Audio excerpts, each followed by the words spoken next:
ہر ایک مسلمان کو 6 چیزوں پر ایمان لانا ہے، یہ فرض ہے۔ سب سے پہلے تو اللہ پر۔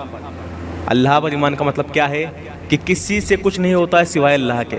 اللہ سب کچھ کے بغیر سب کچھ کر سکتا ہے اور اللہ کے بغیر کوئی کچھ بھی نہیں کر سکتا۔ یہ اللہ کا ایمان ہے، یہ اللہ کے اوپر ہمارا ایمان ہے۔ اور مانگے صرف اللہ سے، ایاک نعبد و ایاک نستعین، اے اللہ ہم تیری ہی عبادت کرتے ہیں اور تجھ ہی سے مدد مانگتے ہیں۔ یہ ایمان ہے اللہ کے اوپر ہمارا۔ اس کے بعد ایمان لاؤ اللہ کے رسولوں پر۔ تمام آدم علیہ السلام سے لے کر محمد صلی اللہ علیہ وسلم تک جتنے بھی انبیاء ہیں سب اللہ کے رسول ہیں، اللہ کے نبی ہیں۔ اور ایمان لاؤ اللہ کی کتابوں پر۔ کتنی کتابیں ہیں؟ 4 آسمانی کتابیں 4، توریت، زبور، انجیل، قرآن۔ یہ 4 کتابیں ہیں، یہ سبھی اللہ کی کتابیں ہیں آسمانی۔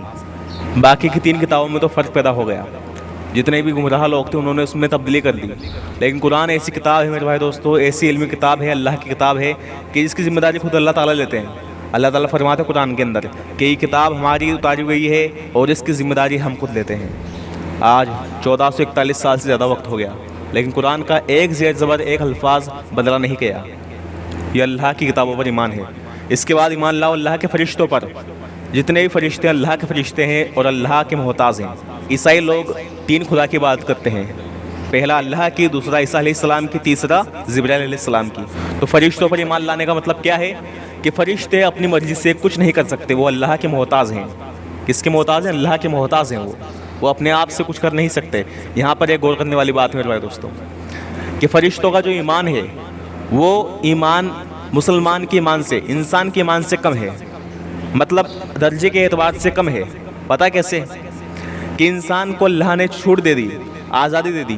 اللہ تعالیٰ قرآن فرماتا ہے کہ ہم نے انسان کے سامنے 2 راستے کھول دیے، ایک اچھا ایک برا۔ اب اس کے اوپر اختیار چھوڑ دیا اس کو، وہ آزاد ہے، چاہے تو اچھا راستہ اختیار کرے یا برا راستہ۔ اچھے راستے پر چلے گا جنت ملے گی، برے راستے پر چلے گا جہنم ملے گی۔ یہ آپشن ہے انسان کے پاس۔ جب انسان برے راستے کو چھوڑ کر نیک راستے پر آتا ہے تو اللہ تعالیٰ بڑا خوش ہوتا ہے میرے بھائی دوستوں۔ اور اسی پر جنت کا وعدہ ہے کہ روز قیامت جب جنتی جنت میں جائیں گے تو اللہ تعالیٰ فرمائے گا فرشتوں سے جاؤ ان کو سلام کرو۔ جب وہ ان کو سلام کرنے کے لیے جائیں گے تو پوچھیں گے اللہ تعالیٰ ہم تیری آسمان کی مخلوق ہیں، یہ زمین کی مخلوق ہے، ہم ان کو سلام کیوں کریں؟ مطلب جاننے کے لیے۔ تو اللہ فرماتا ہے یہ میرے وہ بندے ہیں جو بیوی بچوں، مال و دولت، اسباب دنیا میں الجھ کر کے ان سب کو ایک سائڈ رکھ کے مجھے یاد کیا۔ فرشتوں کا کام کیا ہے؟ 24 گھنٹے اللہ کی عبادت۔ ہر ایک آسمان کا کونا، کوئی بھی ایسا کونا نہیں جس پر فرشتہ سجدہ کر کے تسبیح نہ کرتا ہو۔ سب فرشتے اپنے اپنے تسبیحات میں لگے ہوئے ہیں، ان کے پاس کوئی دوسرا آپشن نہیں ہے، لیکن انسان کے پاس آپشن ہے۔ جب انسان اس غلط راستے کو چھوڑ کر کے نیکی کے راستے پر آتا ہے تو اللہ تعالیٰ بڑا خوش ہوتا ہے اس بات سے۔ یہی فرشتوں پر ایمان ہے۔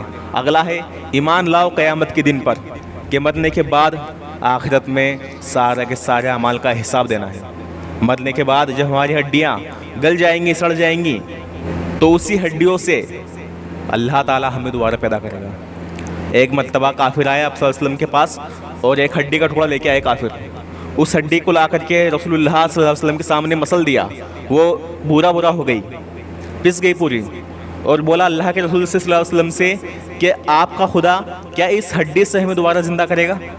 اللہ نے فرمایا اے نبی ان سے کہہ دو کہ جس نے ان کو سب سے پہلے پیدا کیا تھا وہی ان کو دوبارہ پیدا کرنے پر قدرت رکھتا ہے، اور ہم ان کے پور کو درست کر دیں گے۔ پور کا مطلب جانتے ہیں آپ؟ Finger prints. ہر ایک انسان کے فنگر پرنٹس الگ الگ ہیں۔ اللہ کے فرماتا ہے کہ ہم ان کو قیامت کے دن ان کے فنگر پرنٹس کو بھی صحیح کر دیں گے، بالکل ویسا کہ ویسا جیسے پہلے تھے۔ آج انسان سب سے کم ایمان رکھتا ہے تو اسی دن کے اوپر رکھتا ہے، اسی بات پر کم ایمان ہے۔ لوگ کہتے ہیں ہاں جو ہوگا دیکھا جائے گا۔ کیا دیکھا جائے گا؟ آج قبرستان میں جا کر دیکھیں آپ، جو آپ کے ساتھی تھے، آپ کے بھائی تھے، آپ کے والدین تھے، کیا حال ہے ان کا؟ جو آپ کے ساتھ رہتے تھے، اچھا کپڑا پہنتے تھے، اچھے کھاتے تھے، اچھا کماتے تھے، گاڑیوں میں گھومتے تھے، کوئی فکر نہ تھی، اچانک سے کیا ہوا؟ قبر کی مٹی میں دفن ہو گئے۔ میرے بھائی دوستوں موت کا کوئی بھروسہ نہیں ہے، موت کا کوئی بھروسہ نہیں ہے۔ اور انسان کتنا ہی جھٹلا لے، آپ ہی بتائیں، اگر میں آپ سے کہوں، میں سب سے کہتا پھروں کہ امریکہ نام کا دیش کوئی ہے ہی نہیں دنیا میں، امریکہ نام کا دیش کوئی نہیں ہے دنیا میں، تو کیا میرے کہنے سے دنیا کے نقشے سے امریکہ دیش غائب ہو جائے گا؟ غائب ہوگا کیا؟ امریکہ اپنی جگہ ہے، پاکستان اپنی جگہ ہے، افغانستان اپنی جگہ ہے، میرے کہنے سے کچھ نہیں ہوگا۔ اسی طرح انسان کتنا ہی جھٹلا لے، جنت بھی ہے جہنم بھی ہے۔ اسی پر شعر آتا ہے، شاعر فرماتا ہے کہ اللہ کی عبادت میں سکون ہے، یقین نہ آئے تو کر کے دیکھ۔ اللہ کی عبادت میں سکون ہے، یقین نہ آئے تو کر کے دیکھ۔ جنت بھی ہے جہنم بھی ہے، یقین نہ آئے تو مر کے دیکھ۔